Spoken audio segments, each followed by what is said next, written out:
JPSC का exam बस आने ही वाला है, तो चलिए टाइम वेस्ट किए बिना झारखंड जनरल नॉलेज के सबसे इम्पॉर्टेंट टॉपिक्स का एक पावर रिवीजन करते हैं। ये वो टॉपिक्स हैं जो आपको एग्जाम में एज दिलाएंगे। सीधे पॉइंट पर आते हैं। तो जेपीएससी की तैयारी में लगे हैं, है ना? ये एनालिसिस बिल्कुल आपके लिए है। हमारा गोल बहुत सिंपल है, सिर्फ और सिर्फ सबसे जरूरी फैक्ट्स और कॉन्सेप्ट्स पर फोकस करना, ताकि आपका रिवीजन एकदम सॉलिड हो। तो आज हम क्या क्या देखने वाले हैं? सबसे पहले झारखंड का गवर्नेंस फ्रेमवर्क, फिर लोकल लेवल पर पावर कैसे बनती है, यानी पंचायती राज। उसके बाद स्टेट के सबसे इम्पॉर्टेंट लैंड लॉज, जो यहाँ का लीगल शील्ड है।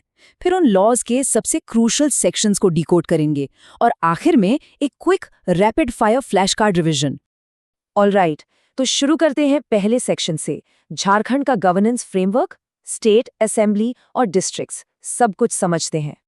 तो झारखंड में पावर चलती कैसे है? देखिए, दो मेन हेड्स हैं। एक तरफ है गवर्नर, जो ऑन पेपर हेड है, मतलब कॉन्स्टिट्यूशनल हेड।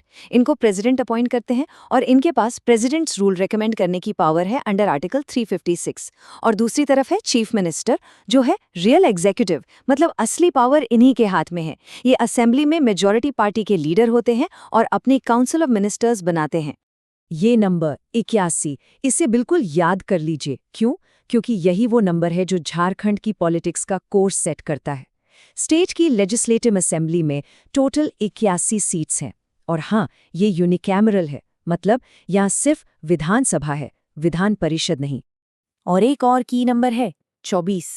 झारखंड को एडमिनिस्ट्रेटिवली इन्हीं 24 डिस्ट्रिक्ट्स में डिवाइड किया गया है। ये एडमिनिस्ट्रेशन की बेसिक यूनिट है। अब इन 24 डिस्ट्रिक्ट्स को भी मैनेज करने के लिए 5 डिविजन्स में ग्रुप किया गया है। ये हैं पलामू, कोल्हान, छोटा नागपुर, हजारीबाग और संथाल परगना। हर डिवीजन का अपना एक हेडक्वार्टर्स है। एग्जाम के लिए ये जानना इंपॉर्टेंट हो जाता है कि कौन सा डिस्ट्रिक्ट किस डिवीजन के अंडर आता है। ओके, तो स्टेट लेवल गवर्नेंस के बाद अब आते हैं ग्रास रूट्स लेवल पर, पावर टू द पीपल। बात करते हैं पंचायती राज और पैसा की। ये आंकड़ा देखिए, 50%।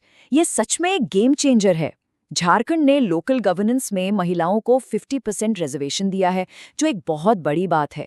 ये सिर्फ एग्जाम के लिए इंपॉर्टेंट फैक्ट नहीं है, बल्कि ग्राउंड लेवल पर वुमेन एम्पावरमेंट का एक जबरदस्त एग्जाम्पल है। और ये सिस्टम काम कैसे करता है? झारखंड पंचायती राज एक्ट 2001 के हिसाब से ये एक 3 टियर सिस्टम है। सबसे नीचे विलेज लेवल पर है ग्राम पंचायत, उसके ऊपर ब्लॉक लेवल पर पंचायत समिति और टॉप पर डिस्ट्रिक्ट लेवल पर जिला परिषद। अब बात करते हैं एक बहुत ही इंपॉर्टेंट डेवलपमेंट की, पैसा रूल्स 2026। ये शेड्यूल्ड एरियाज के लिए एक रेवोल्यूशनरी स्टेप है। क्यों? क्योंकि ये सीधे सीधे ट्राइबल कम्युनिटीज की ग्राम सभाज को जबरदस्त पावर्स देता है। सेल्फ गवर्नेंस यानी स्व शासन को असलियत में जमीन पर उतारता है। तो पैसा के अंडर ग्राम सभा को क्या क्या पावर्स मिलती हैं? अब वो सिर्फ एक एडवाइजरी बॉडी नहीं रही। अगर लैंड एक्विजिशन होना है तो उनसे पूछना मैंडेटरी है। माइनर मिनरल्स, वाटर सोर्सेज, सब पर उनका कंट्रोल है। वो माइनर फॉरेस्ट प्रोड्यूस मैनेज करते हैं, अपने ट्रेडिशनल कस्टम्स को प्रिजर्व करते हैं। बेसिकली अपने इलाके के रिसोर्सेज पर अब उनका हक है। चलिए, अब आते हैं एग्जाम के one of the most complex और मोस्ट इम्पॉर्टेंट टॉपिक पर, झारखंड के लैंड लॉज, जो यहाँ की जमीन के लिए एक लीगल शील्ड, एक कवच की तरह हैं। बात करते हैं सीएनटी और एसपीटी एक्ट्स की।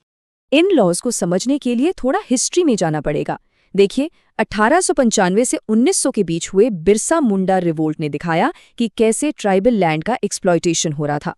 इसी के डायरेक्ट रिजल्ट के तौर पर 1908 में आया छोटा नागपुर टेनेंसी एक्ट यानी सीएनटी एक्ट, और फिर 1949 में संथाल रीजन के राइट्स को प्रोटेक्ट करने के लिए संथल परगना टेनेंसी एक्ट यानी एसपीटी एक्ट पास किया गया। अब इन दोनों एक्ट्स में मेन डिफरेंस क्या है? देखिए, सीएनटी एक्ट लागू होता है छोटा नागपुर और पलामू डिविजन्स में, और इसका कोर आइडिया है ट्राइबल्स की जमीन को नॉन ट्राइबल्स को ट्रांसफर होने से रोकना। वहीं दूसरी तरफ SPT act specially Santhal Pargana division के लिए है, और ये रैट्स मतलब टेनेंट्स के राइट्स को प्रोटेक्ट करता है। ठीक है, अब थोड़ा और डीप डाइव करते हैं। इन लॉज के वो स्पेसिफिक सेक्शंस देखते हैं जो एग्जाम में बार बार पूछे जाते हैं। सीएनटी एक्ट का हार्ट, उसका दिल है सेक्शन 46। ये सेक्शन क्या करता है? ये ट्राइबल, एससी या बैकवर्ड क्लास कम्युनिटीज की जमीन पर एक तरह का लॉक लगा देता है। मतलब इस जमीन को आसानी से बेचा नहीं जा सकता, गिफ्ट नहीं किया जा सकता, मॉर्गेज नहीं किया जा सकता।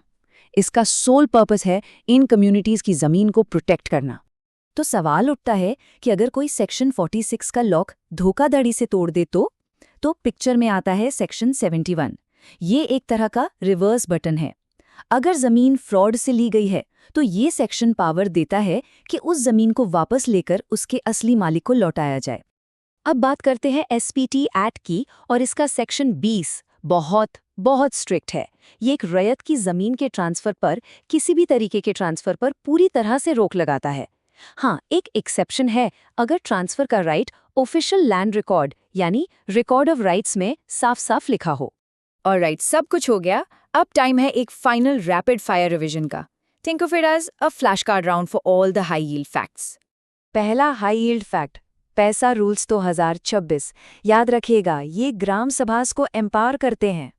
दूसरा पॉइंट, सीएनटी एक्ट के 2 गोल्डन सेक्शंस, सेक्शन 46 जो लैंड ट्रांसफर को रोकता है और सेक्शन 71 जो फ्रॉड होने पर जमीन वापस दिलाता है। और तीसरा की फैक्ट, एसपीटी एक्ट का सेक्शन 20 संथाल परगना रीजन में ज्यादातर लैंड ट्रांसफर्स पर रोक लगाता है। और जाते जाते एक सवाल आपके लिए, इन सभी लॉज में से कौन सा कानून आज झारखंड के सोशियो इकोनॉमिक फैब्रिक को, उसके ताने बाने को सबसे ज्यादा डिफाइन करता है? जरूर सोचिएगा इस पर।